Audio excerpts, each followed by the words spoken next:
Mesdames et messieurs, bonsoir et bienvenue dans le cadre de cette émission. Je suis très heureux de vous recevoir afin d'aborder un sujet d'actualité. Vous savez qu'ici en République démocratique du Congo, l'actualité reste dominée actuellement par la publication du gouvernement de l'Union sacrée de la nation. Autant cette nomination est intervenue 57 jours après, dans un processus de formation très attendu par le Congolais, a suscité une large appréciation dans les chefs de l'opinion tant nationale qu'internationale, autant elle fait actuellement l'objet d'un mécontentement dans les chefs de certains acteurs politiques membres de l'Union sacrée de la nation évoluant au sein de l'Assemblée nationale. Alors, nous allons devoir analyser cette question d'actualité avec certains invités que nous avons sur ce plateau. Je commence par Maître Georges Kapiamba. Bonsoir Maître. Bonsoir. Je rappelle que vous êtes président de la CAJ, Association congolaise pour l'accès à la justice. Tout à fait. Merci. Il y a également Marcel Ngoyi, qui est éditeur et journaliste du groupe de presse La Prospérité. Bonsoir, Bonsoir. Marcel. Bonsoir. Nous avons également un autre journaliste et éditeur, patron du groupe de presse Géopolis, M. William Albert Kalengai. Bonsoir. Bonsoir, Eric. C'est avec eux que nous allons faire ces décryptages après la publication du gouvernement de l'Union sacrée de la nation qui compte 56 membres et un gouvernement qui a connu ou qui a des particularités importantes au regard des critères qui ont été définis et convenus avec le Premier ministre Jean-Michel Sama Lukonde et nous allons pouvoir discuter autour de ces questions importantes. Alors, on commence par Maître Georges. Comment avez-vous analysé les diverses réactions à la suite de la publication de ces gouvernements? Bon, d'abord, il faut commencer par féliciter le président de la République et le Premier ministre pour avoir entendu les voix qui s'étaient levées pour exiger la publication rapide de ces gouvernements. Vous vous rappelez qu'en 2019, lorsque le chef de l'État accède au pouvoir, on a dû attendre plus de 7 mois pour avoir un gouvernement. Et cette fois-ci, s'il n'y avait pas eu de pression exercée de part et d'autre, on craignait à ce qu'on puisse atteindre les mêmes caps, c'est-à-dire aller au-delà de 5 mois d'attente, alors que la situation socio-économique se dégrade du jour en jour. Donc, ils ont fait quand même un effort pour finalement le publier après plus ou moins 2 mois. C'est déjà un effort qu'il faut mentionner. Deuxièmement, du temps capitalisé. Voilà, du temps capitalisé. Bon, maintenant, il reste à savoir quand est-ce que le gouvernement va être investi au regard des réactions qui ont été enregistrées. Deuxième chose, c'est que nous avons noté que le président ainsi que le Premier ministre ont quand même tenu la parole en ce qui concerne la représentativité de la femme, même s'ils n'ont pas pu atteindre les 30% qui sont consacrés par la loi sur la parité, mais l'effort a été quand même donc fourni. ils avoisinent le 30%. Les 30%, on est parti de 17 à 27. C'est vraiment là un effort considérable qu'il faut saluer. Nous espérons que le prochain gouvernement pourra nous permettre d'atteindre 30%. Et enfin, il y a le fait qu'il y a eu réduction des anciennes figures, ceux qui étaient déjà au gouvernement ou les anciennes personnalités politiques mieux connues dans notre pays qui n'ont pas pu avoir accès au gouvernement. Et c'est aussi une bonne chose parce que nous avons eu plus ou moins 60%. Plus de 60% des nouvelles figures. 80%. 80%. C'est déjà une très bonne chose. Donc, je crois que par rapport à ces éléments, il faut que nous puissions reconnaître qu'il y a eu une bonne avancée. Enfin, je termine par rapport aux critères sur lesquels nous on s'était fondés. Nous avions fait le plaidoyer auprès du chef de l'État, c'est que les membres du gouvernement puissent être recrutés sur base de 2 critères, compétences et moralité. L'effort aussi a été fourni. Nous avons plus ou moins, à mon avis, plus de 70% des membres du gouvernement qui offrent ces garanties-là, même si nous sommes encore préoccupés par le fait que 4 sur lesquels nous avons suffisamment de dossiers, de faits avérés en ce qui concerne leur implication, soit dans les détournements systématiques des fonds de l'État ou dans la vente d'immeubles de l'État. Donc voilà, à première vue, le point de notre analyse que nous faisons de ces gouvernements. Monsieur Marcel, vous avez une analyse aussi parce que vous couvrez l'actualité au quotidien. Quelle est l'analyse que vous faites après la publication de ces gouvernements au regard des critères ou des caractéristiques particulières, notamment celles qui ont été évoquées par Maître Georges? Oui, je considère pour ma part que, contrairement à ce que Maître dit, l'attente aura été longue.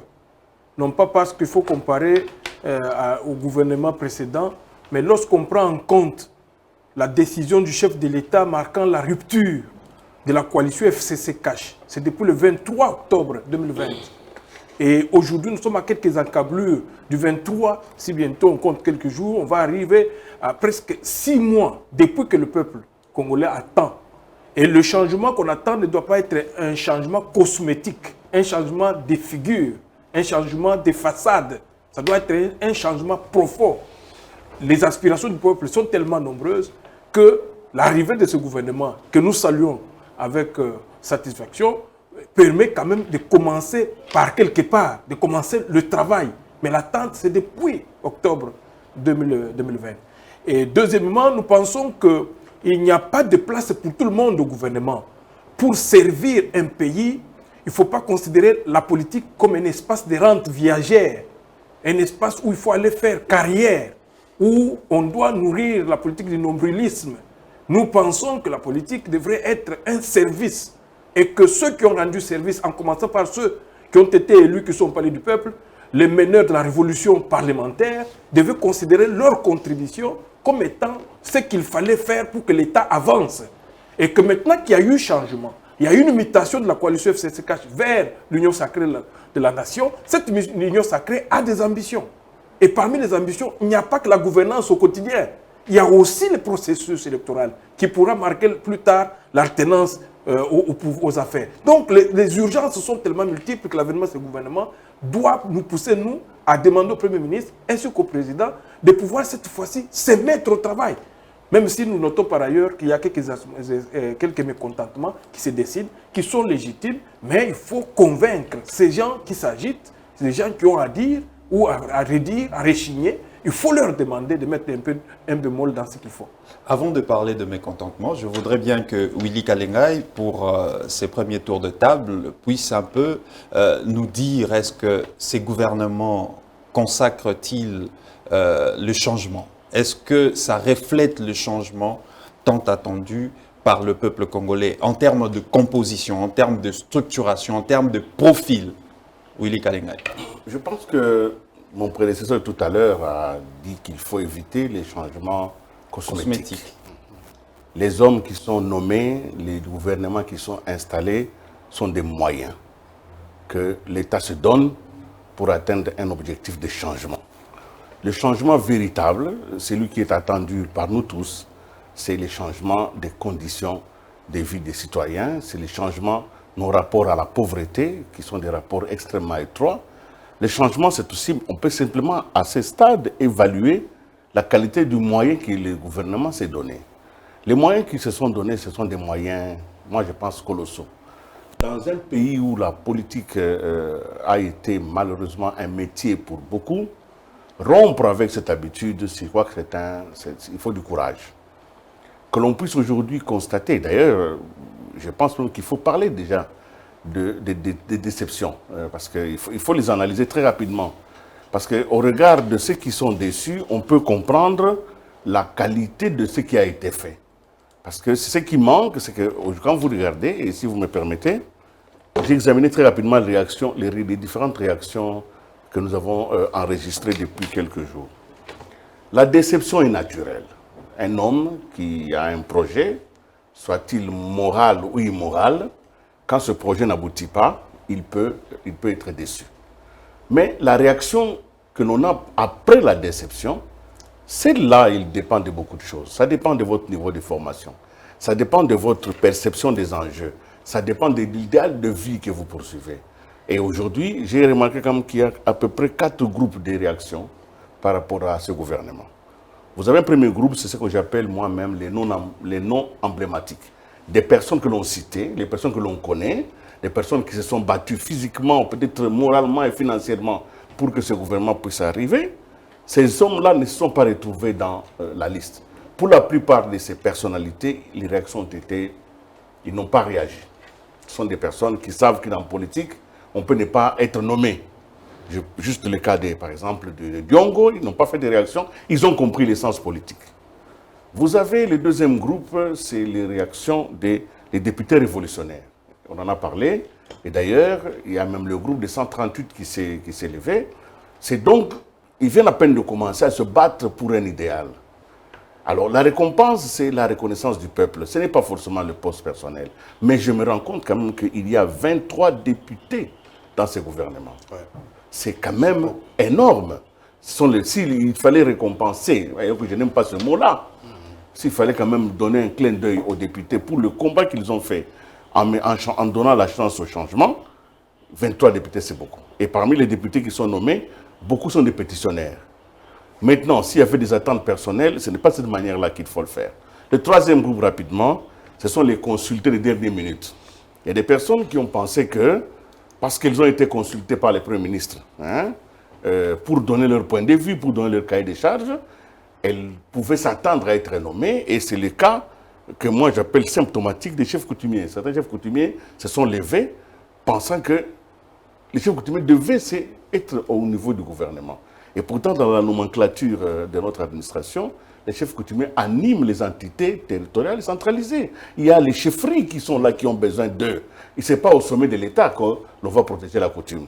Les derniers, ce sont ce que j'appelle les identités provinciales ethniques.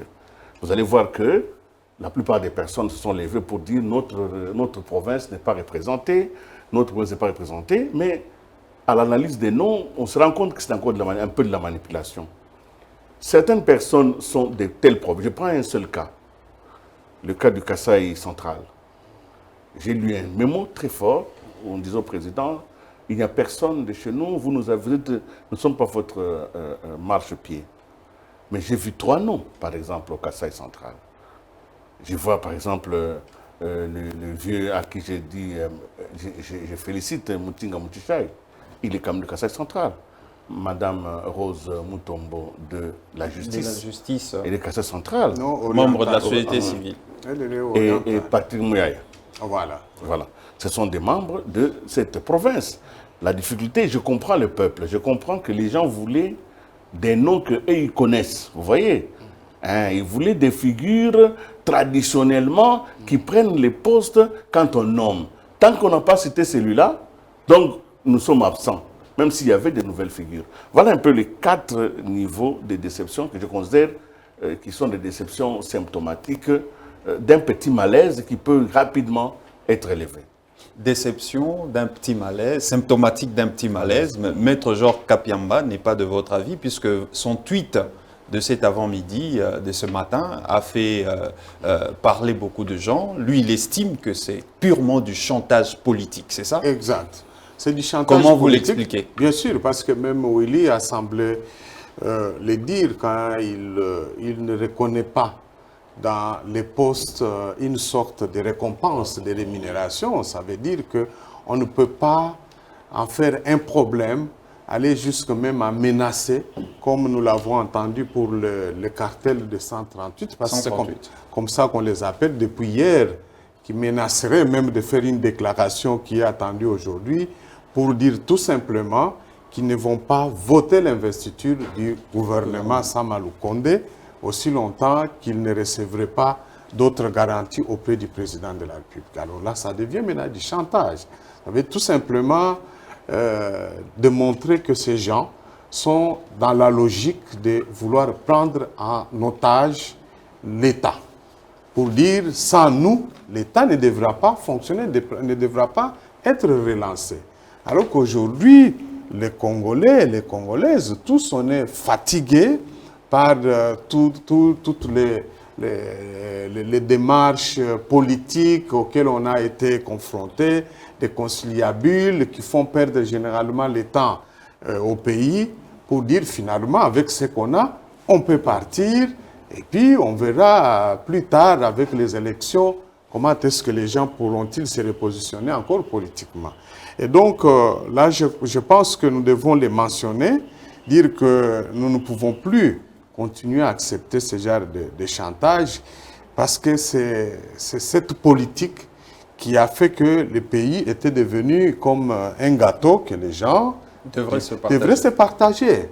Ce n'est plus, ça ne doit pas être entendu comme un service qu'il faut rendre à la population. On se met parce qu'on fait de l'apostolat, mais on vient rechercher son bonheur personnel, le bonheur de la famille biologique. N'avez-vous pas cherché à comprendre la vraie motivation de ces collectifs de 138 députés? Qu'est-ce qu'ils revendiquent exactement? Alors, moi j'ai parlé avec 4 parmi eux, mais qui n'ont pas voulu que leur nom soit connu parce qu'ils ont aussi peur des représailles. Alors qu'ils sont en train de mener une action qu'ils estiment légitime. Ils ont tout simplement reconnu qu'il y a eu des promesses. Les promesses leur avaient été données, mais d'avoir un certain nombre de pourcentages au niveau du gouvernement, mais qui n'ont pas pu arriver à obtenir. Ça, c'est de 1. Et puis de 2, ils disent qu'en contrepartie, ils n'ont pas reçu encore un autre message qui devait venir du chef de l'État pour leur dire, par exemple, vous avez perdu à ce niveau, mais voilà ce qui vous sera réservé, par exemple, dans les nominations mises en place à venir au sein des entreprises du portefeuille. Alors donc, tout cela nous ramène tout simplement à constater que les leaders politiques, où on s'engage aujourd'hui dans notre pays, ce n'est pas parce qu'il faut servir, mais parce qu'il faut se servir. Donc, le slogan « Peuple d'abord » devient en soi un slogan vide, sans substance par rapport à ce genre de réactions. Ils auraient dû se taire, comme Willy a mentionné pour la première catégorie de certains leaders qui n'ont pas pu réagir, qui ont tout simplement pris acte du gouvernement qui est là. Certains ont appelé d'ailleurs à soutenir les dix gouvernements. Je crois que c'est ça que nous attendons de leaders politiques. Marcel Mboyi, que devrait faire le chef de l'État et le Premier ministre pour trouver une solution par rapport à tous ceux qui voulaient aller au gouvernement, alors que eux travaillaient pour réduire la taille du gouvernement, qui a été réduite aujourd'hui de 15%. Comment devrait-il s'y prendre face à ces éventuelles déceptions ou chantages politiques? Moi, je crois qu'il faut prendre en compte ces réactions comme étant légitimes. Des gens qui ont mené une révolution parlementaire grâce à laquelle l'ancien président et son monde sont aujourd'hui mis à l'encart. Ils sont aujourd'hui mis à l'index. Nous pensons qu'il faut prendre en compte leurs préoccupations. D'où la raison, la nécessité d'établir un dialogue avec eux, pour quand même, d'une manière ou d'une autre, en discuter. Deuxièmement, nous ne devons pas, pour résoudre ces problèmes, penser aux palliatifs à court terme. Il faut structurer l'union sacrée. Ce qui se passe là, c'est la conséquence immédiate de l'absence d'une structure. L'union sacrée, jusqu'à aujourd'hui, c'est comme une masse critique, c'est comme une force informe, c'est une force sans structure. Donc après le président de la République, c'est tout le monde. Il faudra qu'on arrive à résoudre ce problème-là. Le problème de la structuration de l'union sacrée, établir un cadre qui permet de s'exprimer à l'intérieur de la machine. Or là, aujourd'hui, on constate que l'union sacrée, on peut parler partout, on peut établir l'arbre à palabre partout pour parler de l'union sacrée. Et donc, il faudra que le président de la République pense à la fois établir un dialogue direct, si cela est possible. S'il ne peut pas le faire, il faut que le Premier ministre soit qu'il le mandate. Déjà, il est en fonction, il peut faire ce qu'il peut, mais il faut absolument que les deux personnalités puissent engager le dialogue direct avec ces gens-là, mais aussi, au fond, politiquement, il faut structurer l'union sacrée pour faire en sorte que chaque fois qu'il y aura des problèmes de ce type, que ces problèmes soient résolus à l'intérieur de l'union sacrée, plutôt que de pouvoir se donner à une sorte de gymnastique, à faire ce qu'on appelle jeter en pâture au rapace, ce qui peut être géré à l'interne. Donc, au-delà de tout, j'ai dit tout à l'heure que les révolutionnaires, là, y compris tous les autres qui n'ont pas encore parlé, il ne faudra pas minimiser, parce que les enjeux à venir en dépendent. Aujourd'hui, c'est la gouvernance. Demain, ce sont les élections. Après-demain, ça sera les changements. Donc tout ça, il faut en tenir compte. N'oubliez pas qu'il y a aussi le problème UDPS, avec tout ce qu'il y a comme réalité à l'interne. Là aussi, ce sont des structures internes de l'UDPS qui doivent essayer de gérer. Je pense que le dialogue et la structuration de l'UDPS, de l'Union sacrée, peuvent permettre d'atténuer ces frasques récessives et fantasques de ces gens qui cherchent, bien sûr, leurs propres intérêts, comme vous l'avez si bien constaté, en lieu et place des intérêts collectifs. En allant à l'Union sacrée, Willy Kalengai, est-ce que tout le monde devrait avoir une récompense? Est-ce que c'était ça la logique de départ? C'est parce qu'on nous a parlé, le chef de l'État a fait un appel solennel à la population congolaise, à toutes les forces politiques de la nation, à pouvoir adhérer à cette dynamique. Il a parlé d'une dynamique. Il n'a pas parlé d'une structure. Il n'a pas dit que c'était une formation politique. Chacun pouvait être dans son camp, mais entrer dans une dynamique, une pensée collective pour des actions communes. Est-ce que c'était ça l'idéal, aller à l'Union sacrée pour obtenir un poste ministériel? Je ne pense pas qu'on peut réduire la pensée de ces hommes politiques que je considère quand même des hommes de taille, parce que pour la plupart, ils ont pris un acte courageux de transformer une majorité qui était considérée comme une majorité de blocage pour une majorité d'action. Le fait de l'avoir fait, la nation leur sera toujours reconnaissante. Mais en même temps, quand vous faites un acte comme ça, il ne faut pas le détruire plus tard. À quoi ça sert finalement d'avoir donné au président le moyen de mettre en place une nouvelle politique gouvernementale, une nouvelle gouvernance, et puis en même temps de devenir finalement ce que vous avez combattu? Parce qu'en réalité, qu'est-ce qui était reproché au FCC à l'époque? C'était de bloquer les actions du président. Alors si aujourd'hui les révolutionnaires se mettent encore comme pour bloquer l'action du président, donc ils auraient finalement habillé Saint-Paul pour prendre les habits de Saint-Paul. Donc c'est ce qui est assez contradictoire. Il est vrai que l'action posée, ce qu'on appelle ça les actes signalés, était une certaine étape. Mais il faut arriver au résultat final. Le résultat final, c'est qu'il faut que les institutions de la République, même nouvellement mises en place, répondent aux besoins de la population. Pour le moment, il n'y a rien qui est fait. Pour le moment, nous sommes simplement dans les étapes. Alors, s'ils réclament une récompense, ça signifie qu'ils se seraient considérés comme des mercenaires. Vous voyez, le mercenariat fonctionne de cette manière-là. Le mercenaire ne sait pas si vous avez raison ou tort dans la guerre pour laquelle vous l'avez engagé. Il s'en fout des objectifs de votre propre guerre, mais vous lui dites simplement, j'ai envie de prendre cette ville-là. Eh bien, quand on a pris la ville, le mercenaire ne sait pas si vous avez gagné la guerre, il demande son argent, il s'en va. Je ne peux pas croire que nos hommes politiques, nos députés soient des mercenaires. Ils sont les fils de ce pays. Ils représentent ce pays au niveau de l'Assemblée nationale. Moi, je pense que dans l'état actuel du combat national, pour plus de dignité, plus de vie, en tout cas une vie supportable, hein, ils doivent encore une fois faire l'effort de soutenir le gouvernement qui a été mis en place. Parce que si aujourd'hui ce gouvernement n'est pas investi dans le pire des cas, moi je ne pense pas que ça va se faire comme ça, c'est qu'en réalité nous allons revenir encore au calcul politicien, nous allons rentrer en 90, nous allons reculer de 30 ans. Hein? Donc le partage équilibré du gâteau national Comment vont-ils le faire? Comment vont-ils le faire alors que leurs revendications n'ont pas trouvé mais de ils ont solution, le pouvoir de ou alors qu'il n'y a pas eu de dialogue direct, comme l'a proposé Marcel. Marcel a touché du doigt, parce que vous m'avez posé la question, je vous ai répondu par rapport à la revendication des députés, mais Marcel a touché du doigt aujourd'hui le point clé, l'obligation, l'urgence, c'est de structurer. On ne peut pas laisser au premier vice-président de l'Assemblée nationale seul le poids de gérer les 500 et 1000 ambitions qui tournent autour de lui. Même s'il le voulait, il ne pourrait pas. Vous savez, la politique c'est quand même aussi d'une certaine manière l'espace des promesses communes. Hein? On fait des promesses. Je vais faire ceci, faire cela, donnez-moi ceci.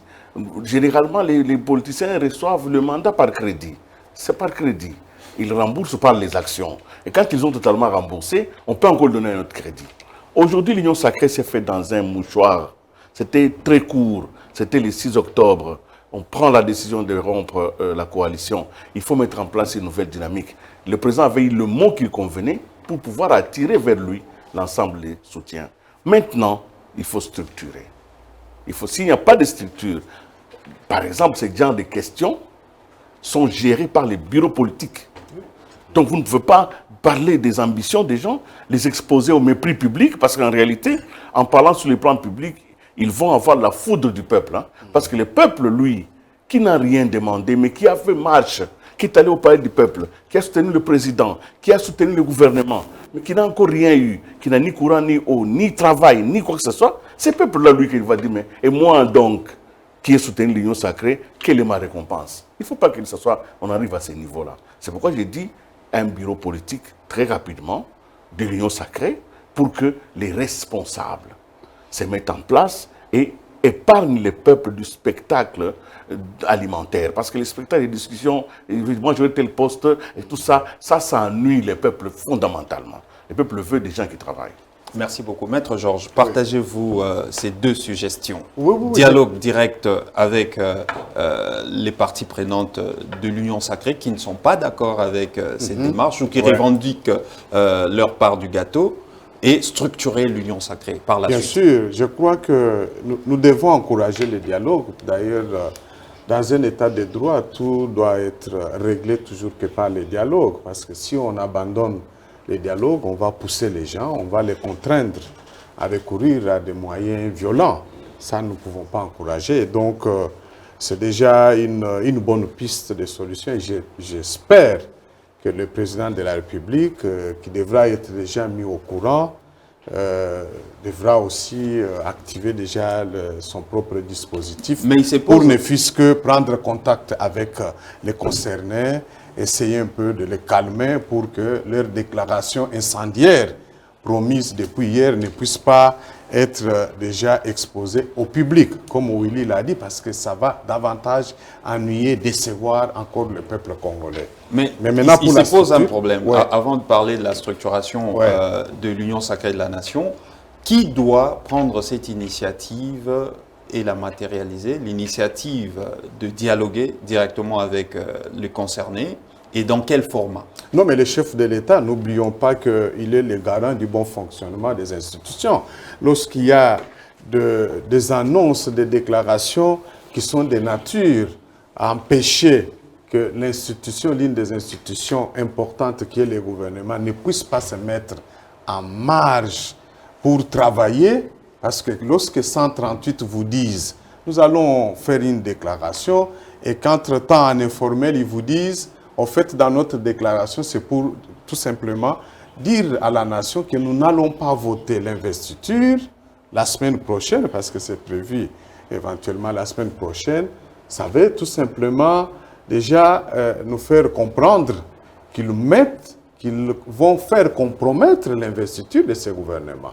Et le chef de l'État, qui est le garant, il est le garant, mais il a l'obligation de s'assurer que le processus vers l'investiture est en train de se mener de manière à donner des chances, beaucoup de chances à la dite investiture. Mais s'il y a des menaces, il faut agir, intervenir pour faire écarter les menaces en discutant avec ceux qui les brandissent. Et donc aujourd'hui, à travers son cabinet, je suis content d'avoir appris hier qu'il a restructuré déjà le premier noyau de ses collaborateurs. Donc, il peut déjà charger l'un de ses directeurs adjoints ou les directeurs lui-même pour prendre contact avec ces gens, même s'ils ne sont pas encore organisés eux-mêmes aujourd'hui. On a plus seulement 138, mais quand nous avons cherché à savoir qui dirige, qui mène le mouvement de 138, on sent que les gens hésitent pour se présenter en tant que tel. Alors, s'agissant de la structure, je crois que ça c'est aussi important. Pourquoi? Parce qu'il faudrait qu'il y ait des organes qui peuvent servir quand même d'interlocuteurs. La manière dont les choses s'étaient organisées, je suis aujourd'hui aussi poussé et contraint à dire que les collaborateurs du chef de l'État ne l'ont pas aidé en tant qu'opérationnel. Le chef a donné, il a livré une idée, mais c'était à eux de réfléchir en prenant en compte les autres expériences de par le passé, mais en anticipant ce que nous sommes en train de vivre aujourd'hui. Parce qu'ils sont en train d'accuser le premier vice-président en disant que c'est lui qui leur a fait les promesses. Il leur a fait les promesses. Est-ce que c'était au nom du chef de l'État? Tout ça, c'est parce qu'il n'y avait pas de structure, un organe qui pouvait au moins gérer les ambitions. Il faut qu'il y ait un organe qui peut recevoir les candidatures, les traiter, faire aussi les arbitrages déjà au niveau politique, et puis créer, construire un consensus pour dire, chers amis, pour le moment, nous ne pouvons qu'obtenir ça, et que, voilà, le chef a promis que la fois prochaine, on pourra compenser ce que nous aurons perdu par autre chose. Alors, je vais terminer par exprimer une vive inquiétude, parce que déjà, avec ces surenchères, nous craignons de plus en plus que la mise en place dans les entreprises du portefeuille puisse obéir à une logique de compensation. Ça, c'est très dangereux. C'est que vous avez toujours décrié. Nous avons toujours décrié, ça va nous amener à consacrer la politisation des entreprises du portefeuille. Parce que moi, je ne sais pas comment est-ce que le Premier ministre et le chef de l'État pourront-ils arriver à résoudre ces problèmes, à faire taire ces revendications, si ce n'est pas par des promesses qui devront leur donner pour dire dans la mise en place, on fera X, Y chose. Donc, on va retomber dans ce piège de la politisation des entreprises du portefeuille. Et donc, ça va encore miner même les chances de faire redresser ces unités économiques et financières qui sont importantes pour soutenir la relance de notre pays. Donc voilà, nous sommes dans cette situation, mais il faudrait vraiment qu'il y ait discussion. Même s'il y a des promesses à faire, il faudrait alors que le chef de l'État n'aille pas aussi au-delà, parce qu'il ne faudrait pas qu'à la fois qu'on pense contenter les alliés politiques en sacrifiant aussi les fondamentaux qui sont prévus déjà dans la Constitution, parce que la Constitution interdit la politisation des entreprises et organismes publics. Merci beaucoup, Maître Georges. Je pense que, puisque vous parlez déjà des aspects aussi économiques, je voudrais bien que nous puissions faire une petite analyse très rapidement, puisque nous tendons vers la fin de cette émission, sur les priorités économiques et sociales de ces gouvernements. Je pense que le Premier ministre, lors de sa conférence de presse, le jour de la publication du gouvernement, a abordé quelques priorités. Comment les analysez-vous? On commence par vous, Monsieur Marcel. Oui, merci. Permettez-moi de placer un petit mot par rapport à ce que Maître vient de dire tout à l'heure, parce que c'est important. En l'espace de quelques 6 mois, comme je le disais, on a consulté la classe politique 3 fois. Il y a le président de la République qui a fait des consultations. Il y a l'informateur qui a organisé des consultations, il y a le Premier ministre qui a organisé des consultations. N'oubliez pas que parallèlement, il y a Kabound qui a consulté, il y a tant d'autres personnalités influentes autour du chef de l'État qui a consulté. Alors ne soyons pas une république de consultation permanente. Quand nous parlons passer au travail. Quand nous parlons du dialogue ici, il s'agit de rencontrer les meneurs de cette révolution parlementaire, discuter avec ces meneurs sur ce qu'il faut faire concrètement afin qu'on puisse trouver un autre mécanisme. La deuxième chose que je voudrais dire est qu'il ne faut pas placer le président de la République dans l'obligation de passer à la phase supérieure. Si autrefois il était question de changer de majorité parlementaire, ce qui a eu lieu, Est-ce que vous ne pensez-vous pas que le président de la République, dans la Constitution, a d'autres moyens de gestion? Par exemple, si cette majorité d'aujourd'hui essaie de bloquer le gouvernement, cette majorité peut être, le Parlement peut être dissous. Bien sûr. Ou en renvoyer ces parlementaires en vacances. Le président de la République a le moyen de l'État pour mettre en congé ces députés-là au cas où s'obstiner à bloquer la machine. Donc, ils doivent le savoir que la Constitution du pays offre au président de la République la latitude de corriger ce qui peut se montrer têtu, ceux qui peuvent être récalcitrants, ceux qui peuvent empêcher la marche de l'État. Alors, revenons aux priorités. Priorités, très rapidement. Nous pensons que dans un pays où on a vécu l'ambivalence entre l'opulence et la précarité, une caste qui vit dans l'opulence, un train de vie haut et une masse de masses laborieuses qui vivent dans la précarité, dans la misère, la première priorité, c'est l'amélioration du social. Mais l'amélioration du social passe forcément par la relance de la machine économique, la relance de la production, la relance du travail comme source générateur de ressources. Nous pensons que c'est par là. Alors, les priorités du genre, il y a le problème d'insécurité, il y a le problème de ceci. Nous pensons que si politiquement, on arrive à bâtir une société qui offre à tout le monde les chances de rêver, les chances d'espérer un avenir meilleur, tous les recours aux voies extrêmes vont de plus en plus s'amenuiser. Nous pensons que c'est une bonne politique. Fais-moi de la bonne politique, on peut vous faire de bonnes économies. Merci. Et faire de bonnes économies, on peut vous faire de la bonne politique. Merci beaucoup, William Kalengai. Je crois que tout a été dit. Hein. Pendant 6 mois, je crois même pendant 2-3 ans, 6 mois c'est vraiment par rapport aux consultations, mais quand je regarde ce mandat, nous marchons à pied, nous allons très lentement. Vous voyez, aujourd'hui, il y a une paralysie de l'action publique. Aujourd'hui, quand vous allez dans tous les secteurs, on vous dit qu'on n'a pas payé, il n'y a pas été... L'État ne fonctionne plus parce que l'État va à pied.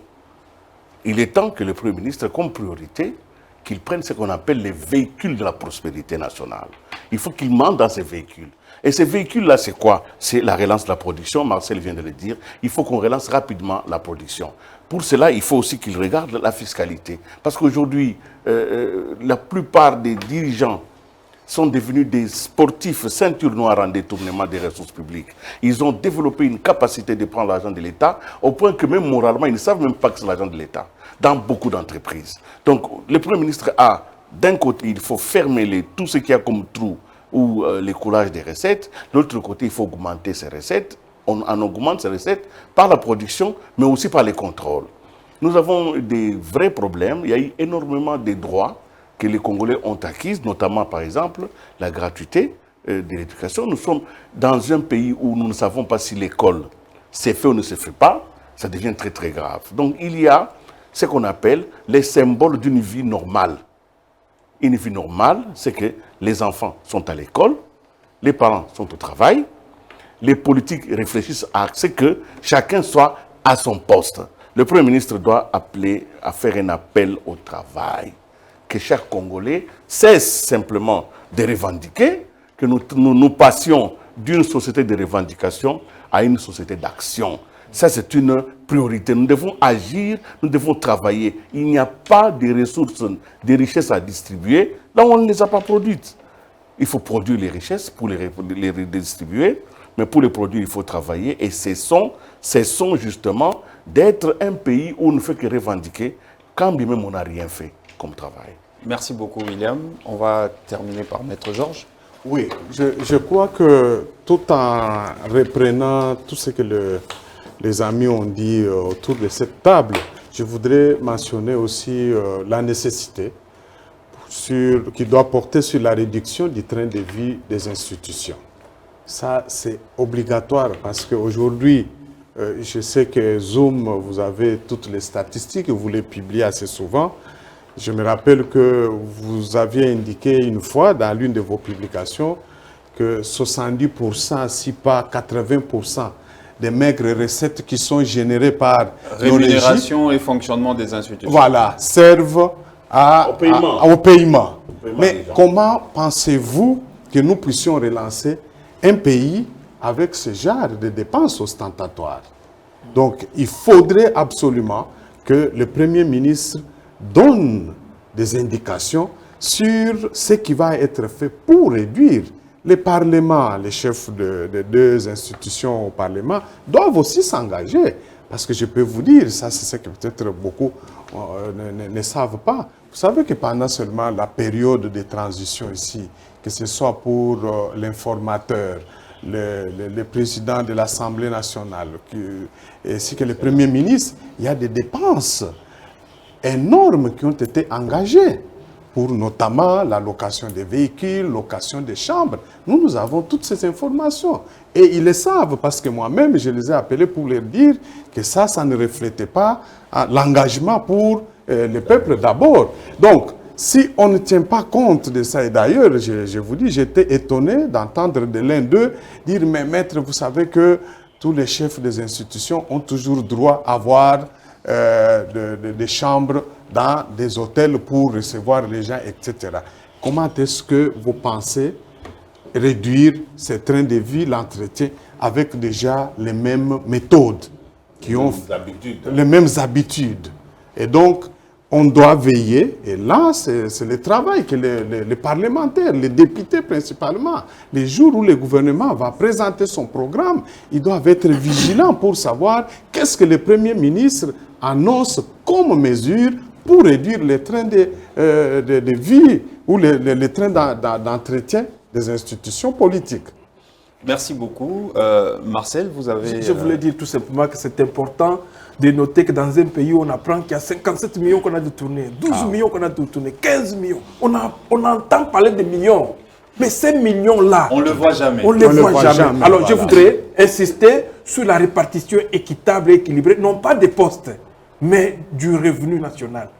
Hein? Donc que le pays, que le Congolais moyen ait la possibilité de penser que ce gouvernement qui arrive, c'est un gouvernement qui est engagé réellement au service, pas des annonces fortes qu'on attend du programme du Premier ministre.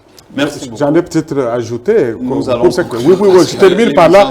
Un petit mot, c'est par rapport à la lutte contre la corruption et le détournement des deniers publics. Il faudrait, tous nous devrons observer, voir qu'est-ce que le Premier ministre va nous dire en termes d'engagement. Certains. Il faudrait qu'il y ait quand même des séances d'évaluation, même trimestrielles, pour qu'ensemble avec les médias, la société civile, nous faisons un débat pour que le Premier ministre nous dise, voilà ce que nous avons pu amener comme action concrète ensemble avec la justice pour réduire les effets néfastes de ces pratiques, ces antivaleurs sur la gestion de l'État. Parce que ça, c'est là... On ne saura jamais voir le gouvernement augmenter les recettes pour faire face aux attentes de la population. Merci beaucoup, Maître Georges. Merci à Marcel. Merci aussi à William Albert Kalengai pour vos interventions. Je pense que nos téléspectateurs ont pu comprendre exactement ce qui se passe, puisqu'il s'agit ici des éditorialistes chevronnés de notre pays, mais aussi un activiste de la société civile majeur ici en République démocratique du Congo. Cette analyse vous a permis de comprendre quel est l'essence du problème qui se pose ici en RDC et comment est-ce que le gouvernement ou les autorités habilitées pourraient s'organiser à trouver des solutions pour que ces problèmes puissent avoir une solution. Et puis, le plus important à retenir, c'est aussi de permettre à la République démocratique du Congo de passer d'une société et d'un état de revendication à une société de production, une société d'action créatrice de richesses nationales devant permettre à la République démocratique du Congo de se doter de moyens de sa politique afin de faire face aux problèmes sociaux des bases qui minent le peuple congolais parce que, Maître Georges l'a dit tout à l'heure, il faut privilégier les intérêts supérieurs du peuple congolais dans les cadres de la philosophie du peuple d'abord. Merci beaucoup et à la prochaine.